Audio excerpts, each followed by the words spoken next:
এখন যাচ্ছি আমরা একটু কলকাতাতে।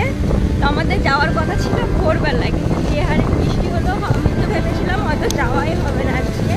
আর যাচ্ছি একটা কাজে, কোনো শপিং করতেও যাচ্ছি না, কিছু না, একটা কাজেই যাচ্ছি, দরকারি কাজে।